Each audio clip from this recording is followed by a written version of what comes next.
It is now 7:22, and I have not slept at all. I never went to bed. Not at all. I'm gonna regret that later. You ever play a game that nobody else remembers, but it's seared into your memory like a forgotten fever dream? Yeah. That's today's video. These are my top 5 hidden gems games that deserve way more love. And no, I'm not going to be talking about Undertale, Dead Cells, or Hollow Knight. These games, they're going to be deep cuts.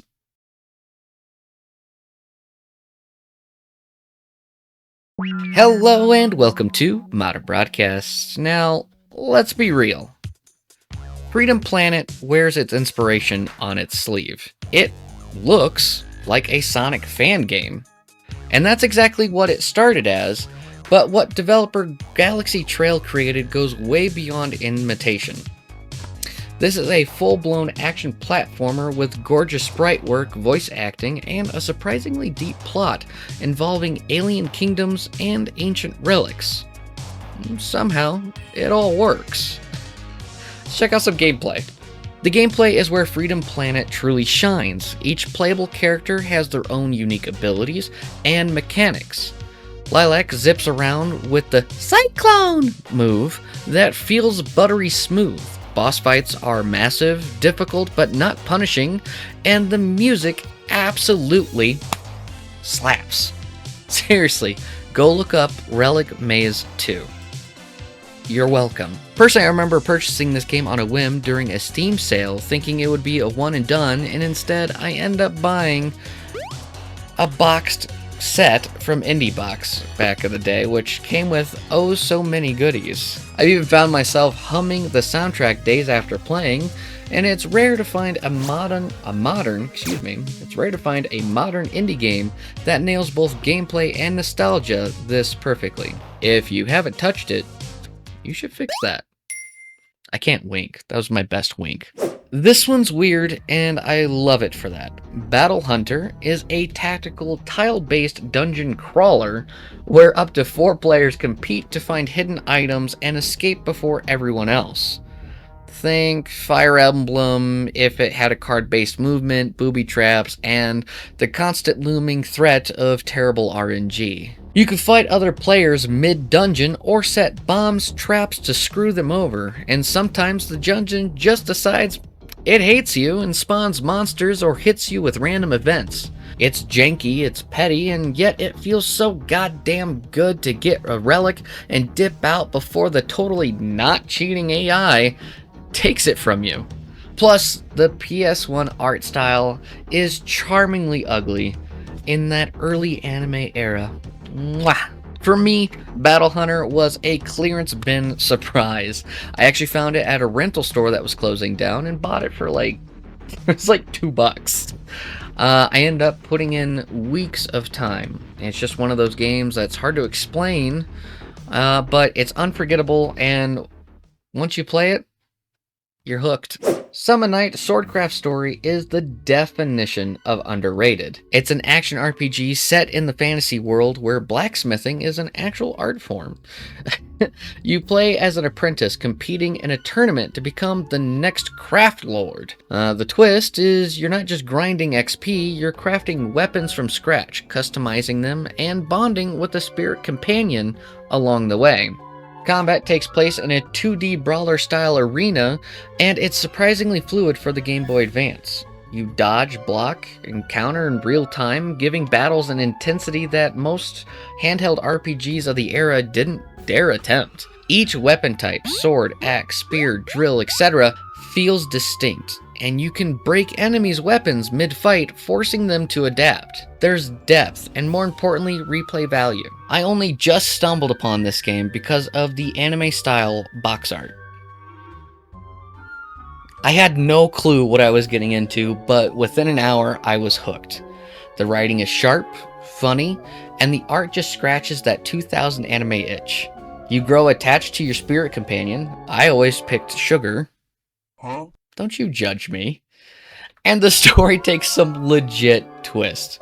It's one of the few GBA RPGs that I keep returning to and picking up. And every time I mention it, no one has any clue what I'm talking about. It's worth playing. Gathering more of a cult following now, if you've never heard of Custom Robo, I don't blame you. Nintendo did almost nothing to market this game in the West. But inside that little GameCube disc is one of the coolest games of the 6th generation. Now, hear me out. You build a tiny robot, you customize every part from head to legs to guns to booster packs, and then you battle in a somewhat bland arena, limitations of the time. With so much happening on the screen, it does cause some minor slowdown, but it's fast, it's flashy, and incredible word heavy, yet you will love it. The story mode is surprisingly involved. You're a rookie bounty hunter. I guess I have a type. And there's an entire robo-fighting underground world to explore. I mean, we're talking betrayals, we're talking secret organizations for a game about launching little action figures or mechas out of toy cubes. It gets pretty deep. I spent way too long replaying the intro of this game, as I would always forget where I left off and then restart it. It's one of those games that deserves a comeback on the Switch or Steam, but until then, is your friend. The fact that Dragon Force is locked to the Sega Saturn makes me physically ill. It is hands down the greatest tactical RPGs ever made. Change my mind. Good luck. Up to 200 sprites on screen at one time. 200 real-time battles that looks so wrong, but it's just so right, man. You're directing a full-scale anime war. Meanwhile, the world map plays like a political strategy game where alliances, betrayals, and the castle takeovers are constant. I'm looking at you, Skull Children.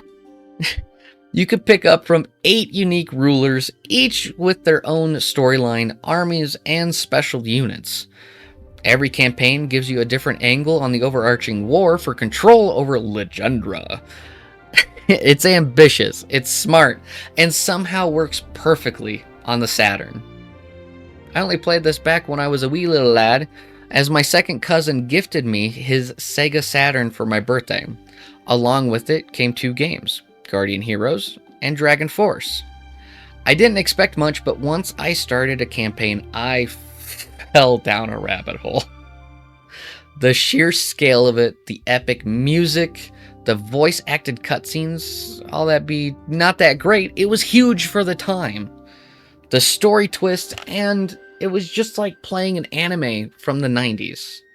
Honestly, it's a crying shame that Sega hasn't ported this anywhere.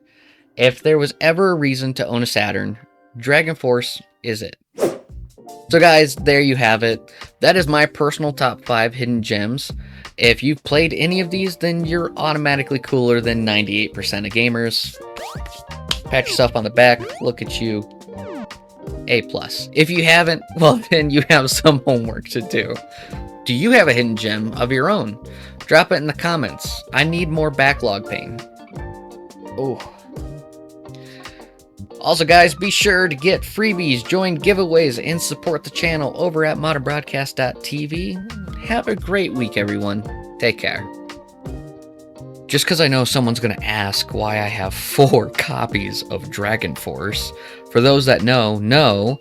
And for those that don't know, it's because they had disc variants. So, I am such a Dragon Force fan that I wanted to collect all 4 variants. This one, right here, is actually the one that I had got when I was a kid. And then these 3 I bought later on. Fun fact.